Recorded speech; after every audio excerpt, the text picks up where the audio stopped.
5 tantangan pembaruan liturgi di Indonesia. Pertemuan nasional liturgi se-Indonesia beberapa kali saya ikuti, selalu berakhir pada rekomendasi agar para uskup dan komisi-komisi liturgi mengadakan pendidikan liturgi secara lebih mendalam, secara lebih sering dan seterusnya kepada umat. Diindikasikan atau ditangkap fenomen bahwa banyak umat kita kurang memahami liturgi. Saya kira ini diterima dengan sendirinya ya, jelas sekali.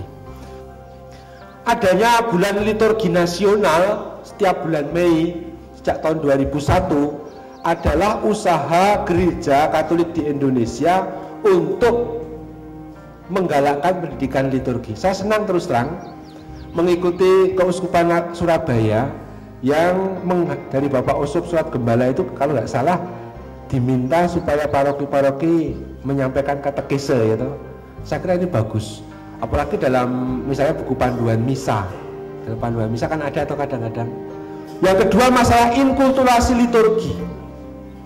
Secara khusus dalam dokumen konsili itu pada artikel 37 sampai 40 yang kemudian tahun 1994 diterbitkan dokumen dari Kongregasi Ibadat mengenai inkulturasi liturgi Romawi dengan segala asas-asasnya, tujuannya, siapa yang berwenang, apa saja yang boleh diinkulturasikan, itu semua ada.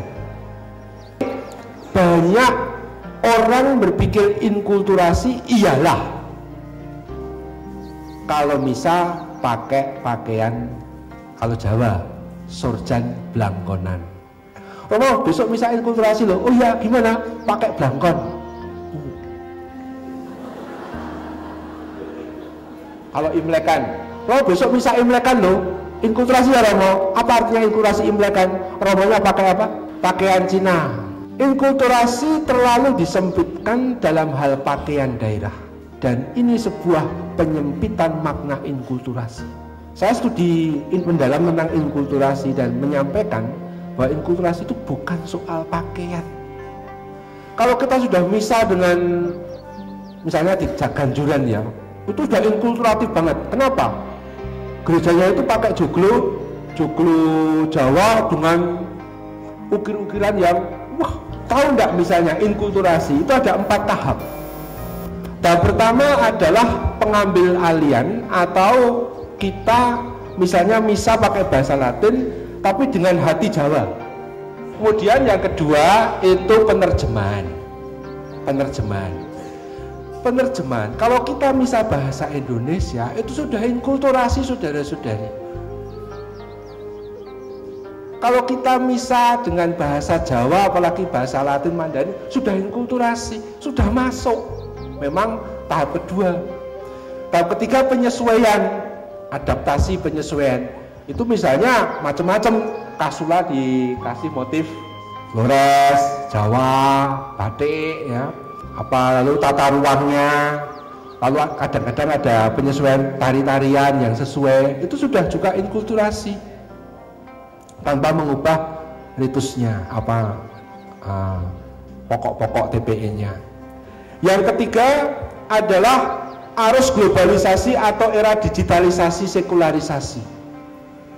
Konkret sekarang ini banyak pertanyaan mampir di tempat saya. Romo, boleh nggak sekarang kan sering misa di televisi?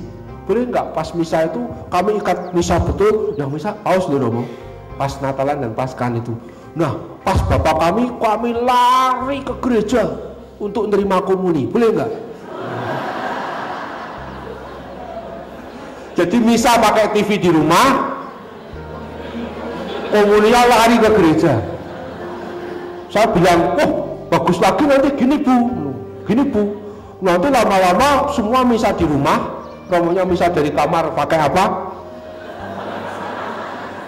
Pakai Skype atau apa ya? Warwi nanti pas bapak kami di Jeddah semua pakai mobil, Romo berdiri di depan jalan raya itu bawa sibori gitu. Kemudian podo antri lewat pakai mobil, tinggal gini aja. Tak jamin gerejanya rusak. Ada pertanyaan lagi, Romo, sekarang kan zamannya Skype atau apa? Kalau ngaku dosa lewat apa? Skype boleh enggak? Kan yang penting apa? Adep-adepan ketemu. Romo boleh enggak? Beberapa Romo kadang-kadang tanya, enggak bawa evangeliarium, enggak bawa kitab suci, tapi Romo kebetulan punya tablet atau iPad, buka aja yang Injil hari ini, kemudian dibaca, boleh enggak itu? Banyak pertanyaan kayak gitu sekarang. 10 tahun yang lalu nggak terbayangkan, waktu saya studi nggak pernah jadi bahan diskusi itu. Aku mati kaku, aduh begini. Banyak apa pertanyaan yang tak terbayangkan gitu loh. Tapi ya tak jawab begini saja ya, prinsip dasar kita harus mengupayakan yang sesuai dengan harapan gereja, maka pakai evangeliarium kalau bisa, kalau tidak bisa ya kitab suci. Loh, pakai Samsung boleh nggak Romo? Wih, masalahnya dibayar piro, aku mending ngono. Loh, kenapa dibayar piro? Loh, nek ngene iki, inilah Samsung Tuhan loh. Kan kacau gitu.